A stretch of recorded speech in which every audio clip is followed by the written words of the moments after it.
News, सच जरूरी है।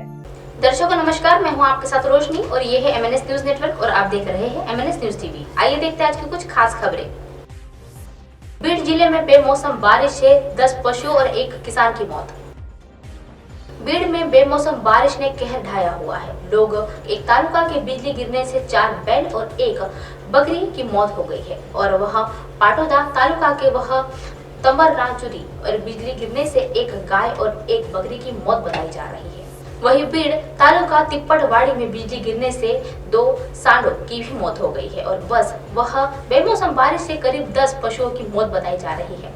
आष्टी तालुका में बिजली गिरने से 1 किसान की भी मौत हो गई है और कई जगहों पर नदियां और नाले वह बहाव में आ गए हैं। गेहूं, ज्वार और आम के बाग सूखे थे और इसमें ज्यादा प्रभाव पड़ा हुआ है, पूरे गिरकर बिखर चुके हैं और इससे किसान क्षतिग्रस्त फसलों को पंचनामा होने के बाद मदद का इंतजार कर रहे हैं। मोमिनपुरा ईद बाजार में समय की पाबंदी बनी खरीदारी की बाधा। नागपुर मोमिनपुरा का ईद बाजार गुलजार हो चुका है और लेकिन मार्केट की दुकानें बंद करने के लिए समय की पाबंदी भी चलते ईद की खरीदारी करने वालों लोगों की खरीदारी में अधूरी रह जाएगी और इसमें लोगों को निराशा बताई जा रही है। ईद के खरीदारी के लिए नागपुर जिले के अलावा चंद्रपुर, वर्धा, भंडारा, गोंदिया सहित बाहरी शहरों में भी मुस्लिम बंधु और संदर्भ में सबसे बड़े ईद बाजार मोमिनपुरा में पहुंच रहे हैं और दिन भर रोजा रखकर लोग इबादत करने के लिए और रात में हुई ईद की खरीदारी में जुटे हुए हैं। खासकर तहावीर की यह नमाज के बाद वह खरीदारों के मजमू रात 10 बजे के बाद वह मोमिनपुरा पहुंच रहा है और लेकिन रात के समय वह पाबंदी के कारण लोगों के ईद की खरीदारी का कठिन हो रहा है और खासतौर पर बाहरी शहरों में आ रहे खरीदारों को काफी परेशानी हो रही है। वही दुकानदारों का भी व्यवसाय ठप हो रहा है। मोमिनपुरा ड्रेसर एक एसोसिएशन के सचिव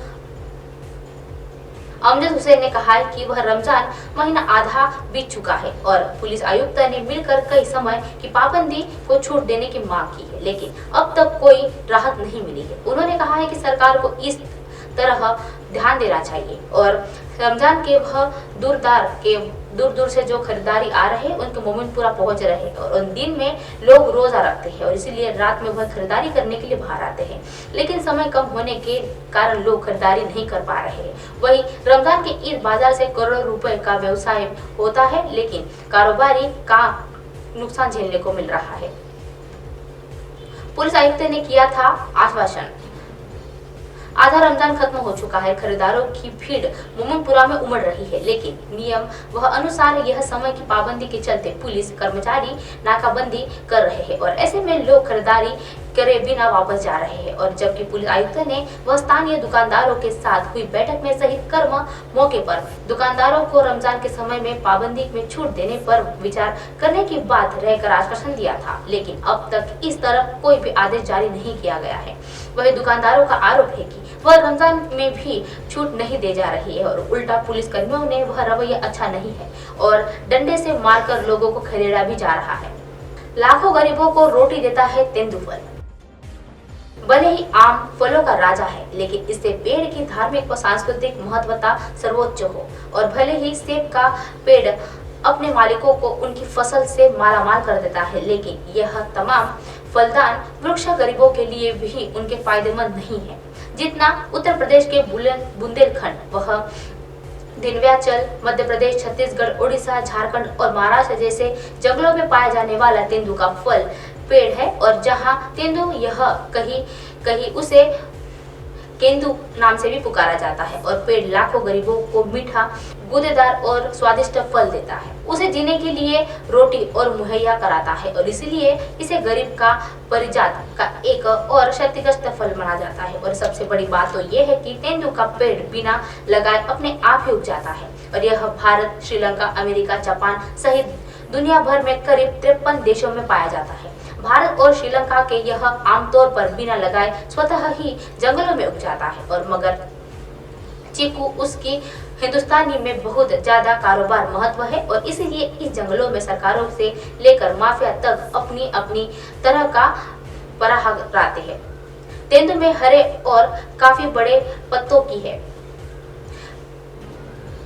बीड़ी बनाने के लिए भी यह मामले में बहुत व्यावसायिक महत्व है और इसके लिए भी फल की खूबी की आमतौर पर चर्चा नहीं होती है, लेकिन झारखंड और उड़ीसा के केंद्र और कई जगहों पर गाब या भाग नाम के यह जाने जाने वाले तेंदू का फल भी काफी खूबियों से भरा हुआ है। इसमें 2 दर्जन से ज्यादा पौष्टिक और 3 दर्जन से ज्यादा औषधीय तत्व पाए जाते हैं। लेकिन जैसे ही का एक आकार का तेंदू का फल उतना ही स्वादिष्ट और मीठा होता है, लेकिन चीकू तेंदू के पत्तों का एक करोड़ों कारोबार रुपए कमाने के लिए भी और व्यवसाय का कारोबार करने के लिए भी उपयोग किया जाता है। इसीलिए जिन जंगलों में तेंदू के पेड़ पाए जाते हैं वहां सरकारी और माशिवरी एक लेकर माफिया तक कब्जा कर लेते हैं और इससे लेकर फलों में कोई लेना देना नहीं होता है। और यहाँ तेंदू के पत्तों में बहुत बड़े पैमाने पर व्यावसायिक रूप में तुड़वाई की जाती है और ऐसे बीड़ी बनाने के लिए भी और कारोबार में बेचने के लिए भी इस्तेमाल किया जाता है। इसका एक विशेष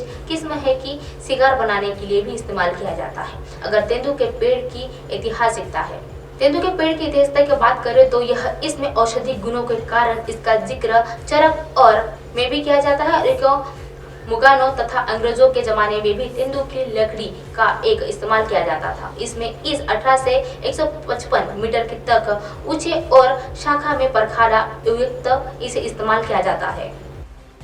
अब आप हमारे चैनल को अपने मोबाइल पर भी देख सकते हैं। मोबाइल ऐप पर देखने के लिए प्ले स्टोर से MNS news TV app download करें।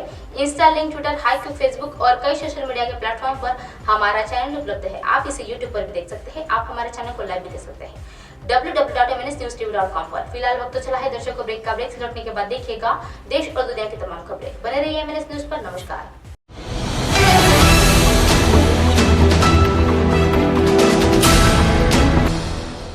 ये है MNS न्यूज नेटवर्क और आप देख रहे हैं MNS न्यूज।